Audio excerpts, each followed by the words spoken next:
Alrighty, so this video we're going to discuss Geiger counters, which generally speaking are those machines which we use to detect radiation. We want to see how they work, how we can use them, and then that way, for the experimental portion, we'll know exactly what we're doing and we'll be able to get up to speed fairly quickly. So first thing to note is that there's many different types of Geiger counters. That a lot of them work in different ways, but we'll discuss the kind that we have here at Dillard in the labs to use. And so basically, the Geiger counter looks like this. It's a device, a little box, basically, that sits on a desk.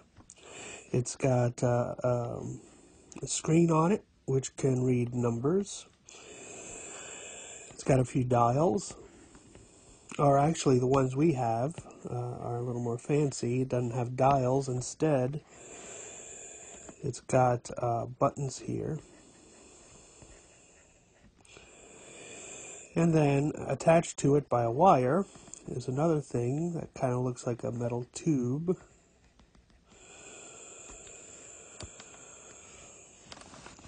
And that's basically what the Geiger counter looks like.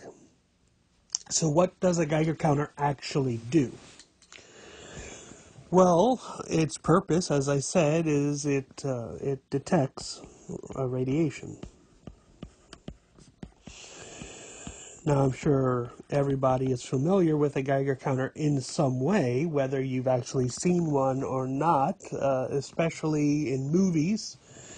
Whenever anything has to do with radioactivity or nuclear or anything like that, you always hear the scientists with their detectors, where you hear the little ticks going off really, really quickly, and as they get closer to the radiation, the ticks get faster and faster, closer together. They're using Geiger counters to detect the radiation. And those ticks that you hear are just an audible representation of every time the machine detects one thing of radiation.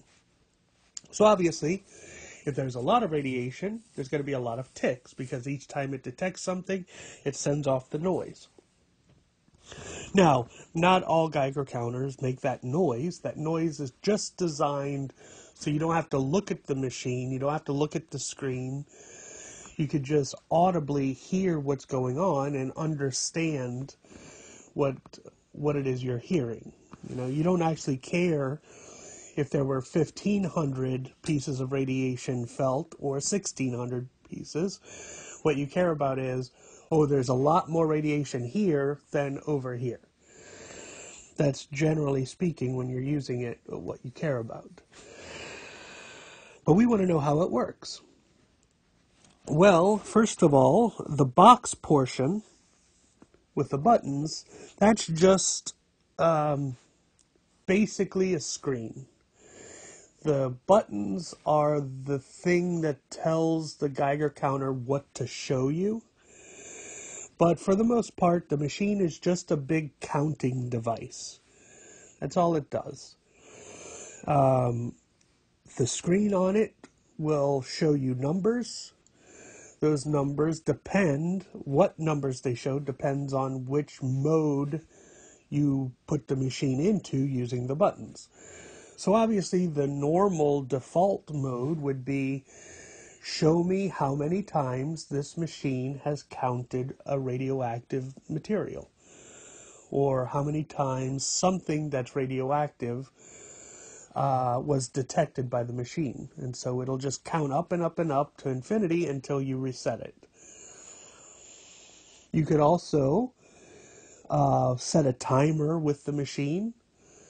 And the timer is for instance, let's say we're doing an experiment where we want to see, depending on how we set this experiment up, is it more radioactive in this situation or that situation? So to answer a question like that, you have to make all the variables the same except for the thing you're changing. And so you want to make sure that when you detect the radiation, you're detecting for the same period of time. So you may set a timer for the Geiger counter of 30 seconds so that as soon as you push start, it starts detecting, and as soon as 30 seconds is over, it stops detecting. Obviously, you're still going to have the radioactive material there, but it just doesn't detect it anymore because you wanted to know how much do I feel in 30 seconds. And then you switch out, maybe you switch out what source there is or how close the source is. And then you run the experiment again for exactly 30 seconds again. And then you can compare the numbers. So you could also have it show the time counting down. You could have it where you do an experiment, you count the radioactivity, and then you change something, and then you continue to count radioactivity. So it doesn't reset, it doesn't go back to zero. And there's a whole bunch of things like this. So it's customizable, but at its heart, it's counting radioactivity. How does it do it? This is the important thing. This metal tube, which is called the Geiger Muller tube, is what actually does the detecting. And so that's the actual, if you want to think about it, that's the actual Geiger counter. The machine part it's connected to is the thing that shows you what was counted. That's how you could think about it. So how does it work? Well, think of it like this. Here's the metal tube, a zoom-in version. Oops. Okay. And here's the wire that attaches to the machine. And inside there's a wire. And there's a bunch of gas in here. So a bunch of gas is placed in this tube.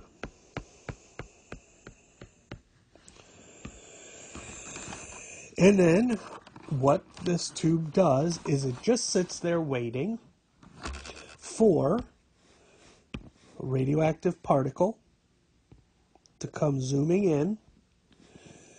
It hits the tube, goes inside the tube, and it'll hit one of the molecules of gas. Now, what is this radioactive particle? It's usually an electron. Okay, so for instance, if you remember when we talked about radioactive materials, we said there's 4 different types of radiation or radioactive decay. We had 3 different types: alpha, beta, and gamma. Alpha, that's helium nuclei. Beta depends if it's beta minus or beta plus. Beta minus are electrons being shot out. Beta plus are positrons being shot out. And then there's gamma, which are photons, gamma rays. So if we consider, let's say, which is what this machine's going to count, beta decays, then what particle will be detected are electrons being shot out of a radioactive material source. So here's an electron shot out of a radioactive material after a decay. It comes in contact with one of the molecules of gas in this tube. That knocks out some more electrons off of that molecule because it was hit, it was collided with. And so then you have more collisions happening. And those send off more electrons. And basically you get what's called a shower of electrons, an avalanche of electrons being sent off because of this collision. All of a sudden a spray of electrons gets shot out into this tube, and you have this electric wire in the center. This electric wire can be placed at a potential, usually a positive potential or a negative potential, depending on what it is you want to detect. But let's say it's positively charged. So these electrons that are being showered or avalanched in this tube get attracted to this positively charged metal wire. When all those electrons get onto the metal wire, all the metal wire does is, whoa, I have a whole bunch of electrons running through me. That's called a current. So that current runs through the wire, gets sent to the machine. The machine says, hey, I just felt a current run through me. I'm going to say that must be because I detected something radioactive. So now I send off to my screen the number 1. Then all these gas molecules start to calm down. The collisions stop. They get back to normal again. And the detector is now ready to detect again.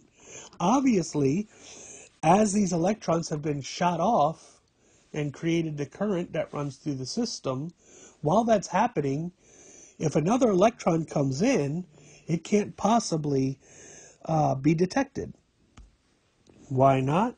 Well, because if all those electrons have been taken off of the gas molecules to send as a current, then if another electron hits a gas molecule, there's nothing to knock off. So there's a time during which, even if radioactive particles are sent to the Geiger counter, it cannot read them. Okay, so Geiger counters are not perfect. They're not detecting every single radioactive particle. They're only detecting radioactive particles when they're active, when it can happen. So there's what's called a dead time that occurs as soon as a particle is detected and before the tube resets itself to detect something new. That's called the dead time. But, okay, it resets. All the electrons get back into place. The gas molecules are fine again.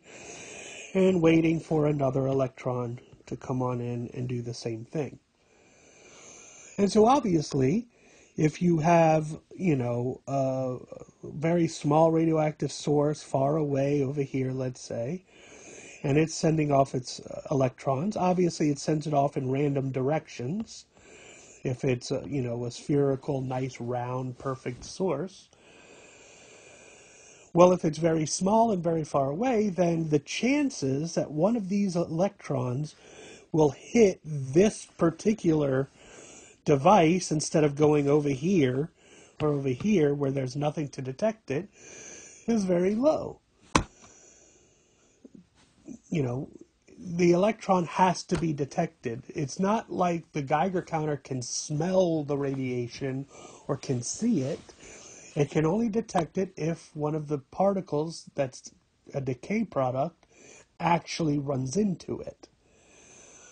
So there's a heck of a lot of radiation out there, let's say, that you're not detecting if you're not hitting those particles or if the particles aren't hitting you. But, of course, if you think about it, let's move the source really, really close to the detector.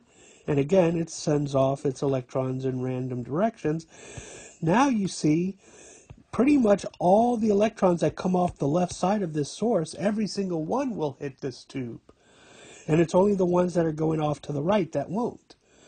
So when the source is very close, you're going to detect a heck of a lot more electrons than when it's very far away. Because when it's very far away, only those that come off of this kind of cone region will hit, everything else will miss. So in this state, when it's very far away, let's say 5/6 of the electrons will miss and only 1/6 will hit. Whereas when the source is very, very close, half of them will hit and half of them will miss. Okay? So you can see where the detector is or where the radioactive material is makes a big difference. The closer you are, the more likely the electrons will hit, and so the more you'll detect. And that's why in the movies, when you get closer and closer to that thing that's radioactive, all of a sudden you get a lot more clicks very, very quickly because you're detecting a lot more. It's not like the radioactive source got stronger or started sending off more things. It was always sending them off. It's just that now that you're closer, more of them are hitting you, and thus you're detecting them more. Now there's something else we need to realize about this, and that is the fact that inside the tube, as I said, you have this wire, and I said we put the wire at a certain potential because we want to attract the electrons to go to the wire to create the current. We don't want this avalanche of electrons to just bounce around inside the tube and do nothing. We want it to specifically, every time the avalanche happens, hit this wire to send a signal to the machine to count it. And so you start to apply an electric potential to the wire to make it more and more attractive. And this is a critical part of Geiger counters that must be known. That's one of the buttons that's on the machine, and it's the voltage button. The voltage button says, how much potential do we want to stick onto this wire? Now, it's important because as you increase the potential, the detector gets more and more sensitive. As I said, if let's say an electron hits the detector, if those electrons that come from that avalanche, that shower of electrons, don't get to the wire, they just bounce around and then settle down, then the machine itself didn't know it happened. So if we start to apply a potential to the wire, it makes it more positive. Those electrons are attracted to the wire. And so if you give an avalanche, they're more likely to get to the wire. So what you find, if we graph something like this, is the number of counts we detect versus voltage, that at first we don't detect anything.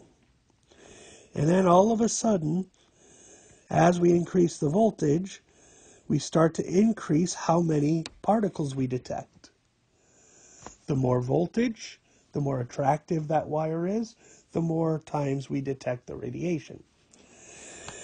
But then all of a sudden, we get to a point where even if you increase the voltage, you don't get any new attraction. You get the same amount of radioactive counts. So you're making the wire more and more positive, more and more attractive, but you still get the same amount of radiation detected. Okay. And if you keep going to really, really high voltages, then all of a sudden you start to increase the voltages. The number of counts again. So you get this interesting shaped curve where, let's say, this region, it's not sensitive enough.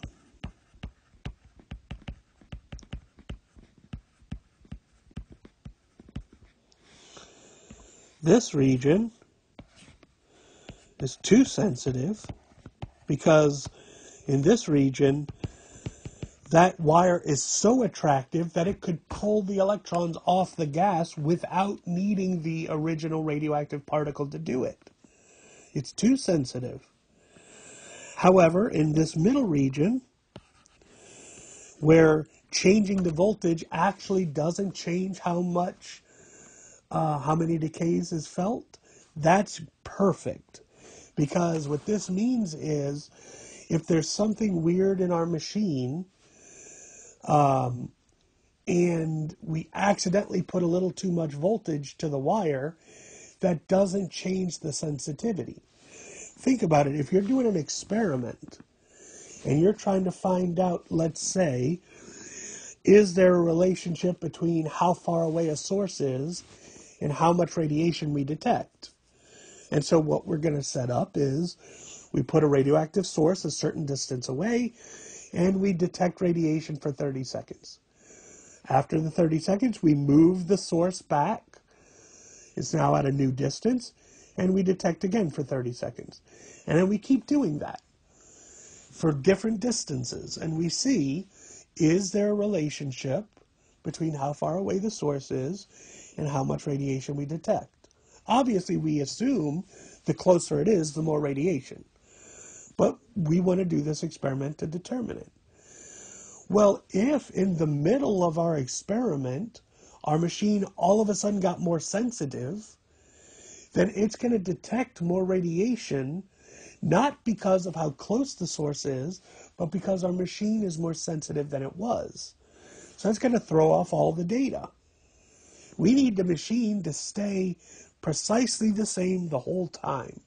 And the only thing that's changing is how far away our source is, for instance. So this region in blue is what's called the operating voltage.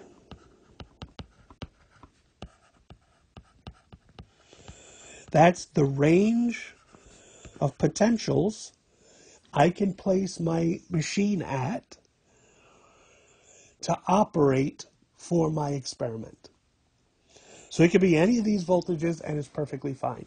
Anything before that, then it's not detecting everything it should be detecting. It's not sensitive enough. Anything after that, and it's way, way, way too sensitive, and you may be detecting things that are not from radioactive materials. Another thing you may want to know is what's called the threshold voltage. That's over here. Threshold voltage. That is, what voltage do I have to put on my machine for it to first start detecting anything? So what this means is if you have a Geiger counter and you turn it on and you don't put any voltage on your wire, you just let it sit there, then it will not detect any radiation, even if there is radiation there. It's not sensitive enough to detect it. However, as you start applying more voltage, eventually it becomes sensitive enough to first start detecting anything. That point, that voltage is called the threshold voltage. Okay? So that's your two terms. Threshold voltage, what voltage do you need to just barely start detecting anything? And an operating voltage is what is the range of voltages that we're going to set our machine to do our experiment. And so, when you get a Geiger counter, you have to do this experiment.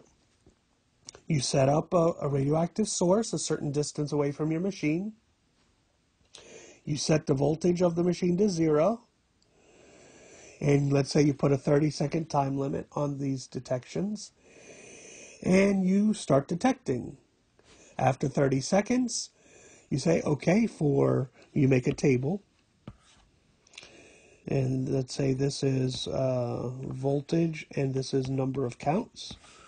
You say, okay, for 0 voltage, I got no counts. And what about 20 volts? I got no counts. 40 volts, no counts. And each time you're doing an experiment, you're letting it detect for 30 seconds. 60 volts, no counts, and blah, blah, blah, blah, blah. Then all of a sudden you get to, let's say, 400 volts. It's at 5 counts. Aha! So 400, that's my threshold voltage. That's the lowest voltage where I first started detecting anything. Perfect. But I keep going. Let's say 420, 10 volts, 440, 30 volts, 460, 65 volts, and so on. Then I get to, let's say, 800, and I'm 130 volts. 820, 125, 840, 131, 860, 129, 880, 140. You say, oh, wait, check this out. So between 800 and 860, all of those detections were pretty much the same number. 130, 125, 131, 129, they're all about 130. But then 880, it jumped up. Now it's 140. And if we keep looking, it's getting higher and higher again. Say, oh, this must be the operating voltage. Or at least the range where I can choose my operating voltage. So I'd say, okay, I can choose, when I go to do my real experiment, any voltage in this range.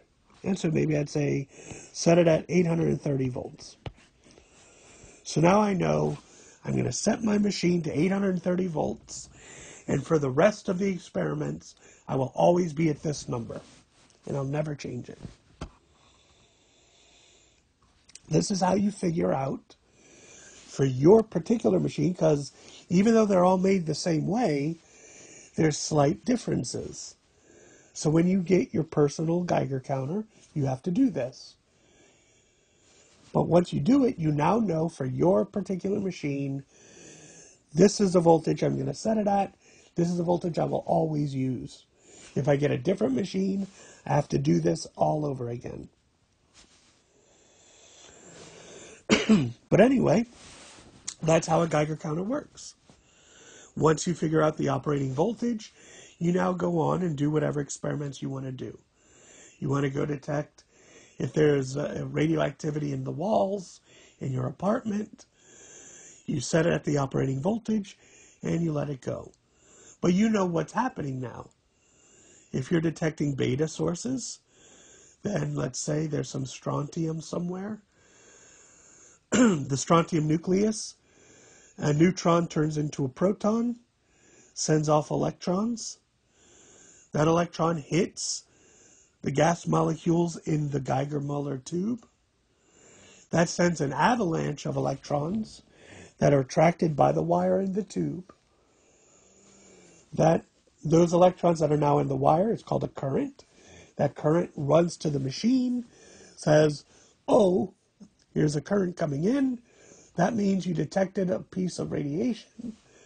So click, you increase the number of counts detected by 1 on the screen, and you prepare to detect again. So I hope this is informative. I hope now you understand how these particular types of Geiger counters work. There's many different types. Other ones may work slightly differently. But in general, this is the theory. This is how they work. And so with this, we'll be able to do our own experiments with our own Geiger counters. Until next time.